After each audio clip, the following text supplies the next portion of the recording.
Bismillahirrahmanirrahim. Assalamualaikum warahmatullahi wabarakatuh. Indonesia merdeka. Indonesia jaya. Indonesia berdaulat.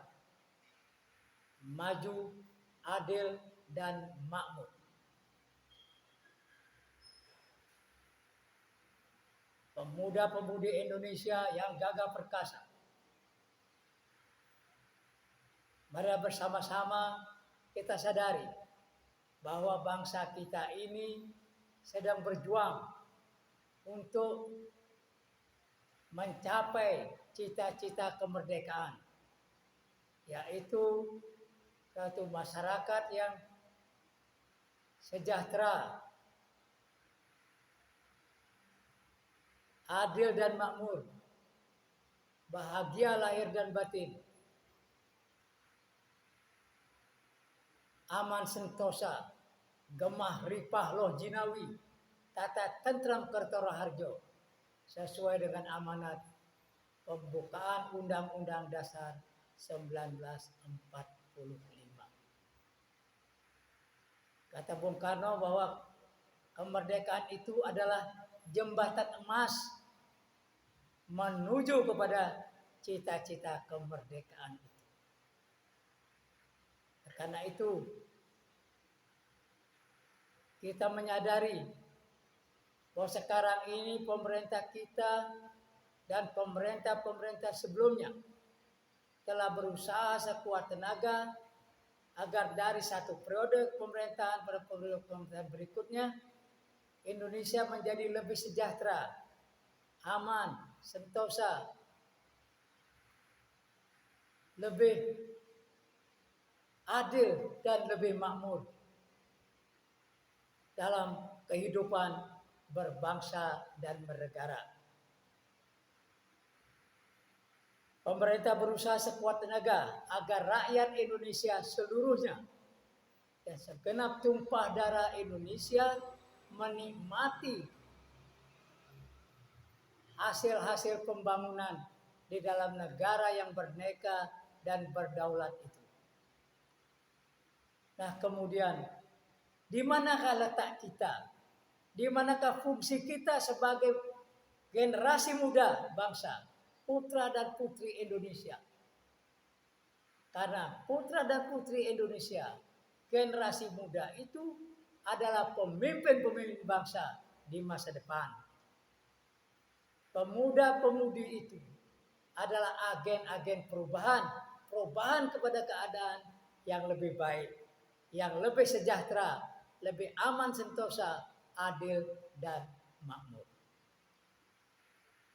Bung Karno pernah mengatakan beberapa kali dalam pidato-pidato beliau sebagai pemimpin besar revolusi Indonesia, beliau pernah mengatakan, berikan aku 10 pemuda yang progresif revolusioner, akan kupindahkan Himalaya ke Jakarta.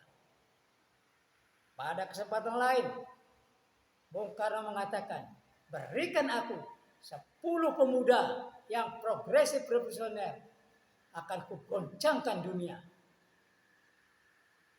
Begitu kata Bung Karno.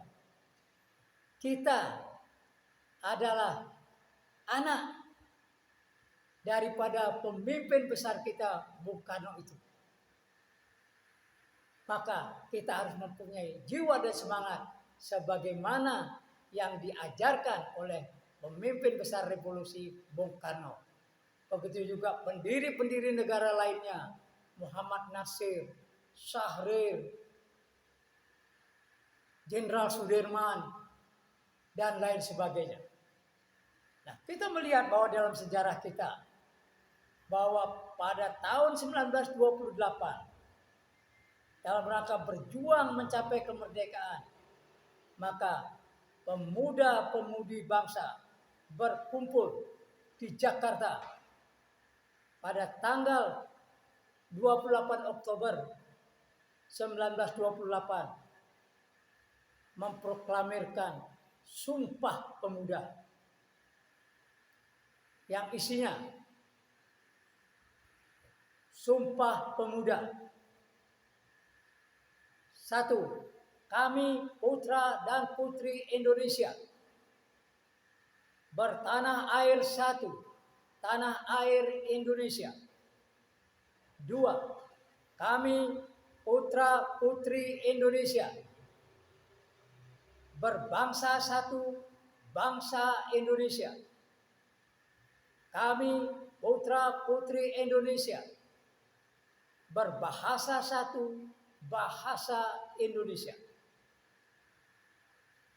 Begitu tekad mereka, dari berbagai macam suku kita bersatu padu menuju kepada satu tujuan, yaitu Indonesia merdeka. Indonesia yang berdaulat, Indonesia yang nantinya menjadi negara yang sejahtera, aman, sentosa, adil dan makmur berdasarkan Pancasila dan Undang-Undang Dasar 1945.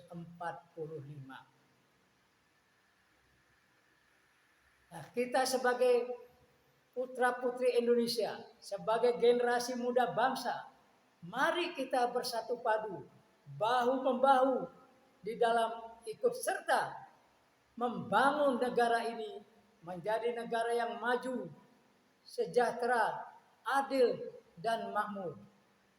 Hidup bersama-sama, saling mencintai antara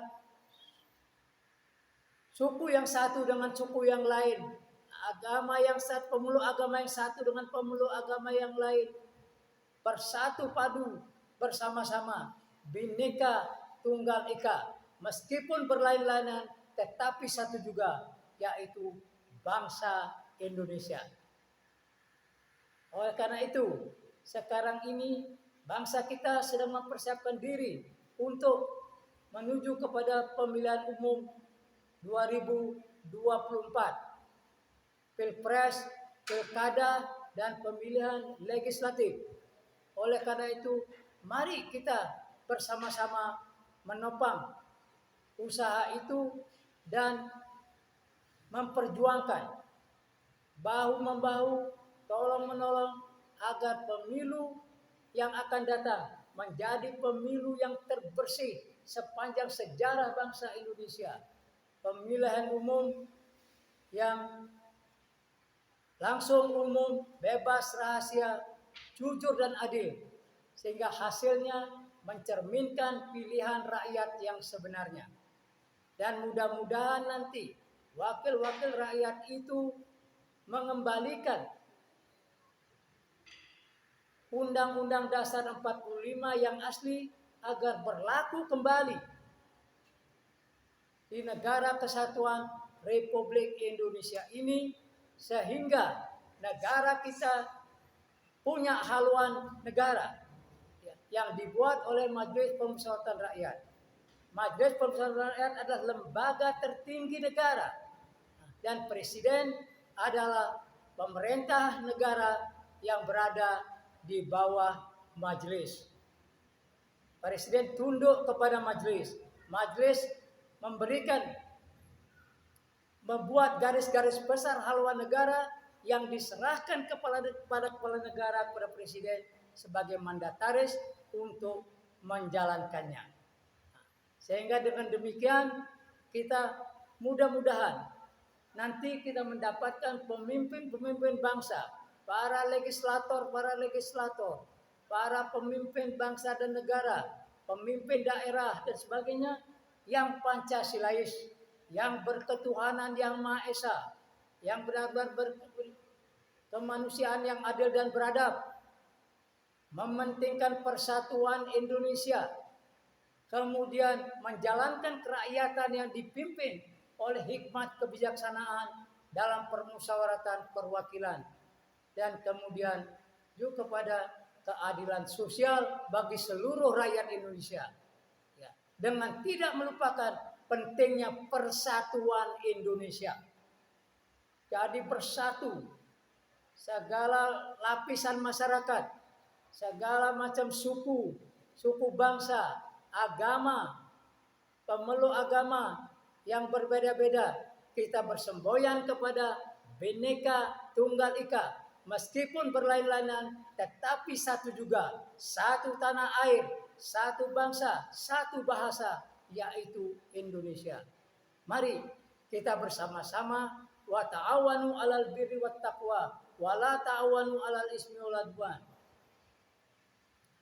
Bergotong royonglah kamu dalam kebajikan dan takwa, dan jangan bertolong-tolongan dalam hal kemungkaran dan dosa. Billahi taufiq wal hidayah war ridha wal inayah. Wassalamualaikum warahmatullahi wabarakatuh. Insya Allah dalam waktu dekat negara kita akan menjadi negara yang baldatun thayyibatun wa rabbun ghafur. Yang gemah ripah, negara yang gemah ripah loh jinawi, tata tentram tertora harjo dalam naungan ampunan ilahi rabbi. Billahi taufiq wal hidayah war ridha wal inayah. Sekali lagi, wassalamualaikum warahmatullahi wabarakatuh.